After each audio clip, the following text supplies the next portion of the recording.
Troisième volet de sous Info Plus, Jismi, et on va parler du volcan. Volcan l'a pété. Une fois de plus, le volcan en ce moment coule, mais les touristes et les Réunionnais, ils sont bloqués et ils ne peuvent pas y aller. Non, mais je crois qu'on revient toujours à ce problème-là. On l'a vu lorsqu'il y a eu ce séisme,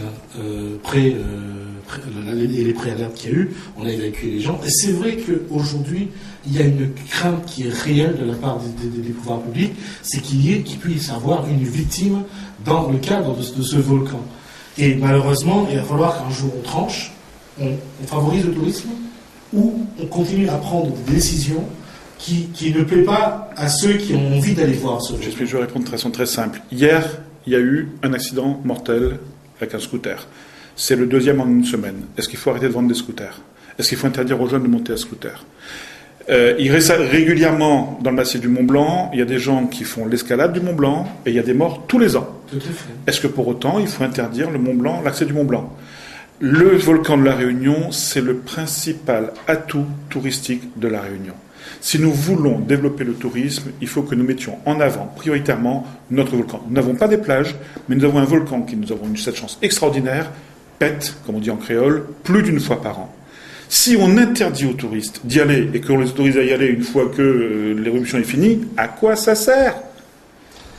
Est-ce qu'on n'a pas les moyens aujourd'hui à La Réunion de baliser en 24 heures un circuit de façon à permettre aux touristes de se rapprocher, non pas d'aller là où c'est dangereux, et je comprends bien qu'il faille interdire la partie vraiment dangereuse où les laves sont encore en train de couler, et où, mais attendez, mais je veux dire, je suis quand même pas un vieux crouton, vous non plus, on a tous les deux connu cette époque où nous allions à 1 mètre de la lave. Oui, où on trempait des bois dans la lave pour se faire des cendriers. Et il n'y avait pas une mort à l'époque. Et puis, un jour, il y en a eu un. Je me rappelle qu'il y avait une voiture qui était dans les années 60, qui avait été encerclée par les laves. Pour autant, on n'a pas interdit. On est dans une politique de peur, d'ouverture de parapluie, le moins de coup de cogne. C'est toujours le principe de précaution. Et parce que demain, n'importe quel individu... Et bien dans ce cas-là, que le principe de précaution joue partout et qu'on interdise aussi le Mont Blanc. D'accord, mais imaginez un père ou quelqu'un qui perd un membre de sa famille, c'est clair que l'État aura droit à un procès, et c'est clair qu'à chaque fois... Est-ce que l'État a déjà une seule fois été condamné dans cette affaire? D'accord? Donc, moi ce que je crains, c'est qu'à force d'ouvrir le parapluie, on tue l'emploi, on tue le tourisme, et surtout que l'on fasse, mais pas des Réunionnais seulement, des Français, des assistés. On a le droit à prendre une parcelle de risque. C'est de la responsabilité de chacun quand même. Et après, chacun d'assumer également. S'il faut qu'on fasse signer aux gens, quand ils vont sur le volcan, au bas de l'escalier, on leur fasse signer un papier dégageant l'État de toute responsabilité. Ils y vont en toute connaissance de cause. Mais on n'a pas le droit d'interdire, non seulement aux Réunionnais, mais maintenant, il faut voir plus loin, et également aux touristes. Il y a des gens, moi j'ai quelqu'un de ma famille, qui là est en ce moment en Inde, ou qui doit partir en Inde, pour aller sur un volcan. Il y a des touristes qui prennent l'avion uniquement quand ils apprennent qu'il y a un volcan qui pète quelque part. Non, je suis d'accord. Et il y a, au lieu d'interdire, saisissons-nous-en et organisons des circuits pour permettre aux touristes de venir voir le volcan qui pète. On l'a vu sous l'ère Machioni, on le voit aujourd'hui avec le nouveau préfet. Mais si personne ne dit rien, il ne se passera rien, on va rester comme ça. Alors dans ce cas-là, il faudrait que ceux qui veulent y aller s'engagent ou fassent des propositions et à la rigueur qui dédouanent l'État de tout.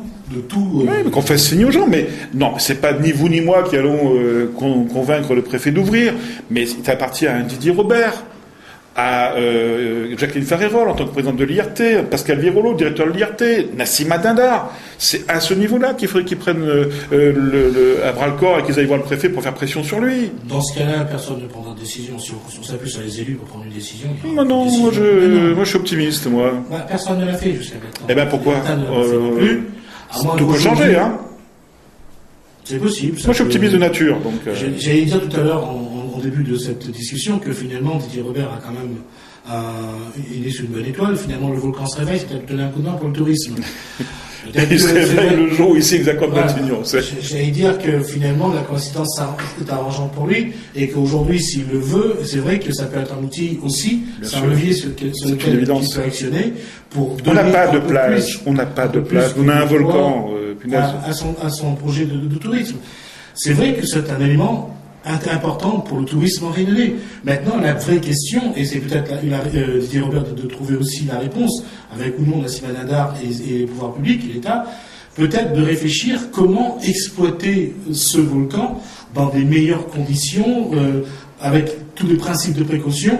Mais c'est vrai qu'aujourd'hui, la question se pose, et là-dessus on est tout à fait d'accord, comment exploiter le volcan, mais au moins l'exploiter, parce qu'aujourd'hui, à chaque fois qu'il se réveille, tout le monde... Il faut des hôtels de bonne qualité à la plaine des Cafres, pour que les gens puissent se loger à la plaine des Cafres, et de là, ça sert comme base de départ pour aller voir le volcan.